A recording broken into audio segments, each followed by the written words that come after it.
అదే RTV app వార్తల్ని క్షణాల్లో చదివే అవకాశం ఉంటుంది. ఒక న్యూస్ పేపర్, ఒక టెలివిజన్ ఛానల్ మీ చేతుల్లో ఎప్పుడూ ఉంటాయి. ఆర్టీవీకి స్వాగతం. నేను మీ శ్రీనివాస్. సంచలన దర్శకుడు, విమర్శలకు care of address Ram Gopal Varma. అతని పేరు పరిచయం కూడా అక్కర్లేదు, కానీ ఇప్పుడు ఆ పేరు ప్రకాశం జిల్లాలో మాగిపోతుంది. దానికి ప్రధాన కారణం ప్రకాశం జిల్లా మద్దిపాడు పోలీస్ స్టేషన్లో అతనిపై కేసు కూడా నమోదైంది. తమ అభిమాన నాయకుడిని విమర్శలు చేశాడు, అనుచిత వ్యాఖ్యలు చేశాడని చెప్పేసి మద్దిపాడు మండలానికి చెందిన టీడీపీ నాయకుడు, మద్దిపాడు మండలం ప్రధాన కార్యదర్శి రామలింగం కేసు అయితే నమోదు కూడా చేయడం జరిగింది. మద్దిపాడు పోలీస్ స్టేషన్లో ఎఫ్ఐఆర్ కూడా నమోదు చేశారు. అసలు ఈ కేసు ఎందుకు నమోదు చేశాడు, అసలు ఏం జరిగింది, అతనికి కలిగిన భంగం ఏంటో వారు మాట్లాడి తెలుసుకునే ప్రయత్నం చేద్దాం. నమస్తే రామలింగేశ్వర గారు. నమస్కారం సార్. రామ్ గోపాల్ వర్మ మీరు అసలు చూసే ఉండరు, కానీ అతని మీద మీరు కేసు అయితే పెట్టడం జరిగింది, ఎఫ్ఐఆర్ కూడా నమోదైంది. అసలు ఏం జరిగింది, ఎందుకు కేసు పెట్టారు? రామ్ గోపాల్ వర్మ అంటే మాకు మంచి గౌరవం ఉండేది సార్ ఒకప్పుడు. ఈ మధ్యకాలంలో ఆయన చాలా వివాదాస్పదంగా మాటలు కానీ చేష్టలు కానీ చాలా వివాదాస్పదంగా మాట్లాడటం జరుగుతుంది.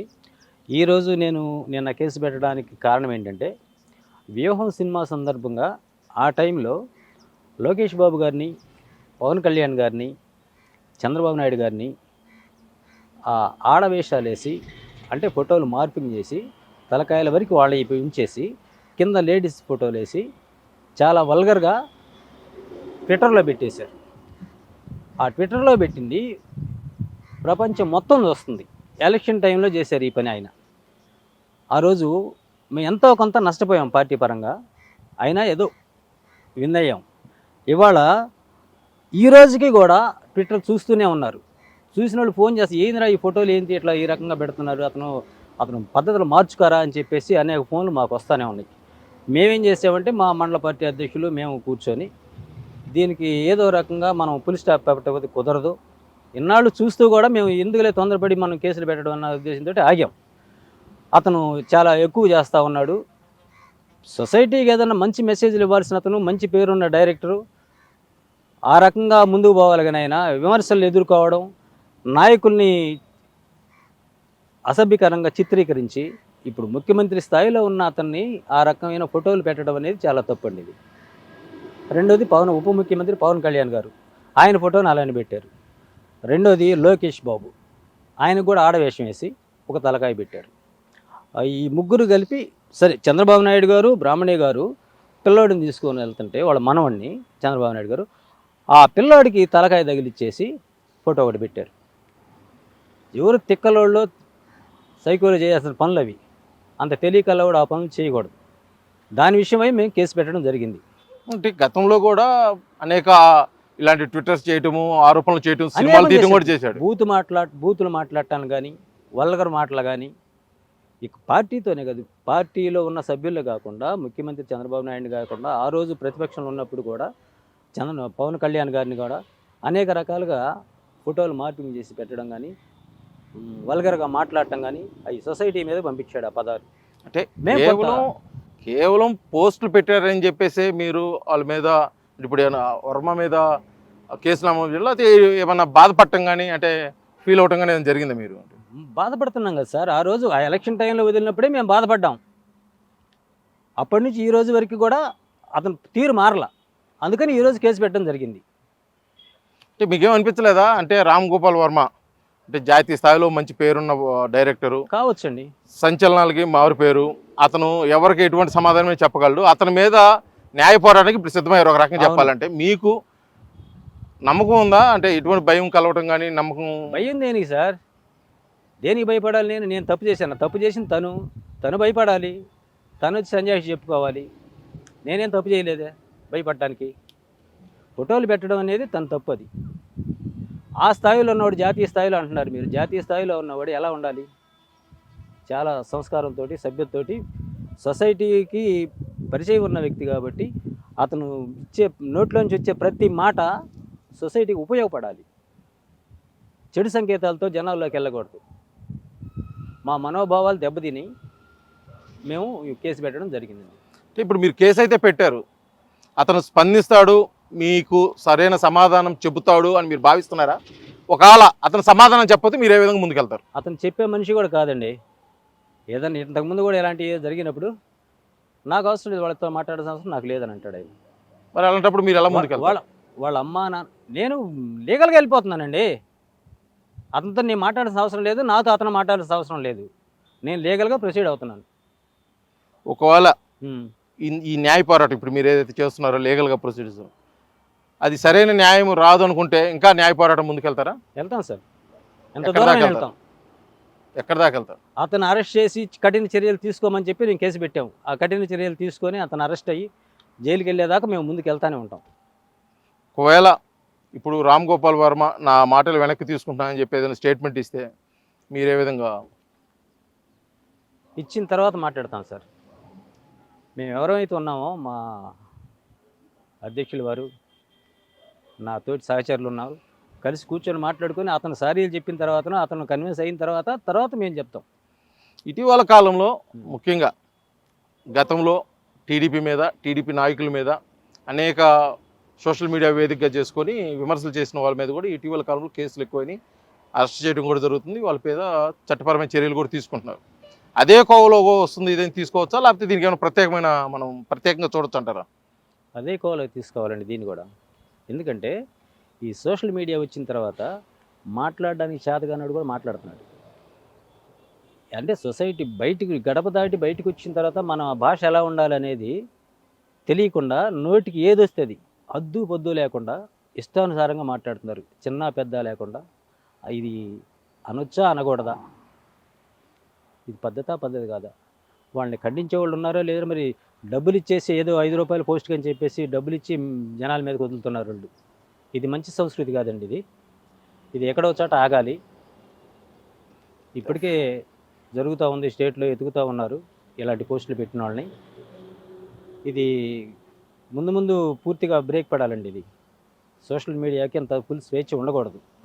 ఏదన్నా పార్టీ పరమైన అంశాలు విధానాలు నచ్చకపోతే విధానపరంగా ఏదైనా విమర్శించాలి, కానీ ఇట్లా వల్గర్గా కానీ వాళ్ళని కించపరిచే విధంగా అసభ్యకరంగా సొసైటీలకు పోస్టులు వదలడం అనేది కరెక్ట్ కాదండి. ఇది అంటే ఇప్పుడు వరకు కూడా అంటే పోస్టులు అంటే సోషల్ మీడియాలో పెట్టి కూడా చాలా రోజులు అవుతుంది, ఇప్పుడు వరకు కూడా ఇది చూస్తున్నారు, ఓపిక పట్టారు అయితే ఇప్పుడు వరకు? ఇప్పుడు దాకా చూస్తూనే ఉన్నారండి.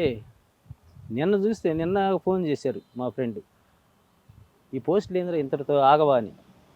అప్పటి నుంచి అంటే ఎలక్షన్ టైంలో కూడా అప్పుడే మేము కేసు పెడదామని ఆలోచన ఉన్నాం. సరే ఈ టైంలో ఇది కరెక్ట్ కాదని చెప్పేసి ఆగాం. అతని ప్రవర్తన మారలా, అందుకని చెప్పి నిన్న ఈ నిర్ణయం తీసుకున్నాం. ఇందాక మీరు చెప్తూ ఒక మాట అన్నారు, అంటే మా అభిమాన నాయకులు నారా చంద్రబాబు నాయుడు, నారా లోకేష్, బ్రాహ్మణి, అదేవిధంగా నారా చంద్రబాబు గారు అంటే సతీమణి మీద కూడా అనేక విమర్శలు చేశారు, నేను చాలా బాధపడ్డాను. అవును. అంటే ఏ విధంగా, అంటే మీ రాజకీయంగా బాధపడ్డారా, లేకపోతే ఒక కుటుంబం మీద ఎటువంటి ఆరోపణలు ఏంటి అనే కోణంలో అసలు ఏ రకమైన బాధ? రాజకీయంగా విమర్శిస్తే బాధపడాల్సిన అవసరం లేదండి. తిరిగి సమాధానం చెప్పగల కెపాసిటీ ఉంది మా నాయకులకు, ఉంది. మేమేం చెప్తాం. వాళ్ళ భాష వ్యక్తిత్వ హననం చేసే విధంగా ఉంటుంది. రెండోది ఫోటోలు వచ్చేసి చాలా వల్గర్గా, చూడడానికి అసభ్యకరంగా ఉంటుంది. అది సరైన పద్ధతి కాదు అని చెప్పేసి మేము ఈరోజు నిర్ణయం తీసుకున్నాం. ఇప్పుడు మీరు కేసు పెట్టారు ఒక మండల ప్రధాన కార్యదర్శి హోదాలో. దీనికి సంబంధించి మీరు పైన ఉన్న మీ స్థానిక ఎమ్మెల్యే కానీ లేకపోతే నాయకులు కానీ మంత్రులు కానీ వాళ్ళకి తెలియజేశారా ఇలా నేను కేసు పెట్టబోతున్నాను? లేదండి, ఎవరితో తెలియజేయలేదండి. కాదు, ఒక జాతీయ స్థాయిలో ఉన్న ఒక వ్యక్తి మీద మీరు న్యాయ పోరాటం చేయబోతున్నారు, అప్పుడు తెలియజేస్తున్న బాధ్యత లేదంటారా, లేకపోతే అవసరం లేదంటారా? బాధ్యత ఉందండి, కానీ ఇప్పుడు అయితే నేనైతే ఎవరికి చెప్పలేదు. నా అంతటా నేనుగా వెళ్ళి పెట్టాము.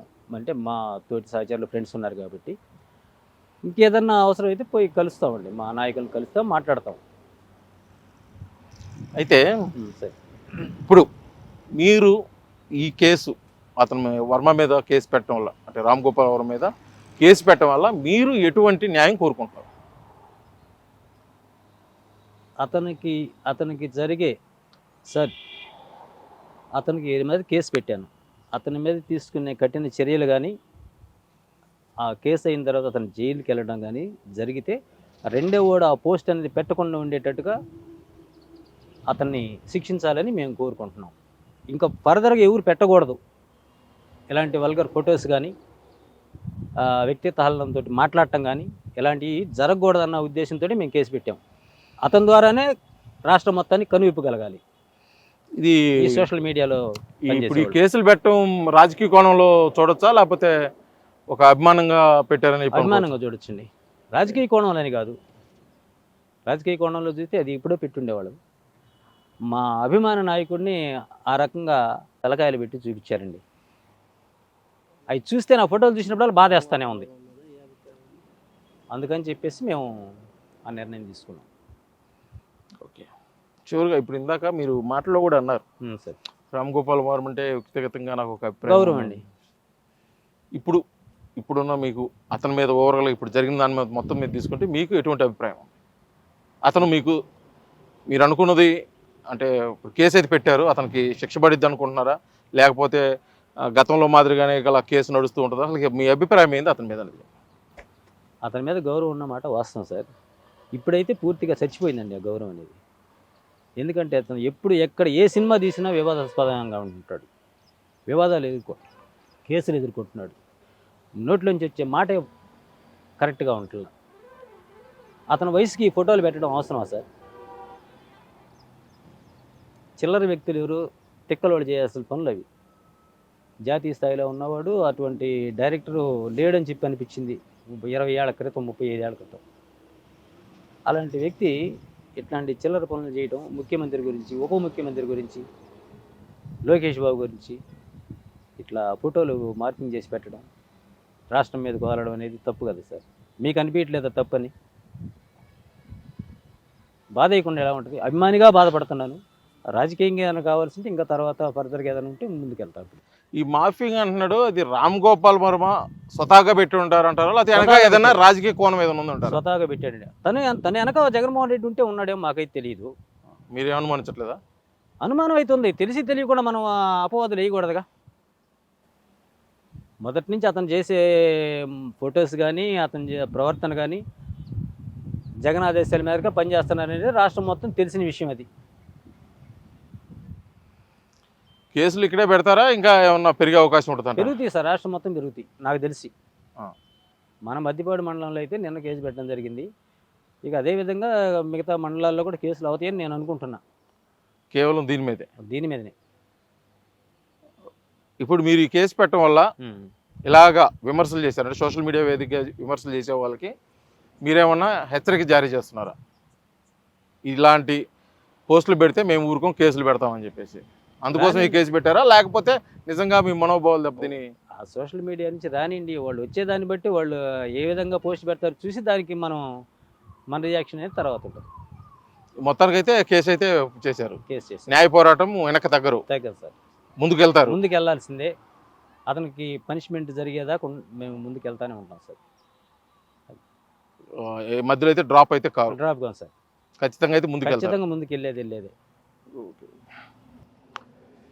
ఇది రామలింగం, మా అభిమాన నాయకుడు నారా చంద్రబాబు నాయుడు, అదేవిధంగా వారి సతీమణి నారా లోకేష్ బ్రాహ్మణి వాళ్ళ కుమారుడు, అదేవిధంగా ఉప ముఖ్యమంత్రి పవన్ కళ్యాణ్పై కూడా అనేక విమర్శలు చేశాడు. ఫోటోలు మార్పింగ్ చేసి మనోభావాలు దెబ్బతినే విధంగా చేశాడు. వారి అయితే చివరి క్షణం వరకు న్యాయ పోరాటం మీద చేస్తాము, అతనికి శిక్ష పడే వరకు కూడా అయితే మా పోరాటం ఆగదు.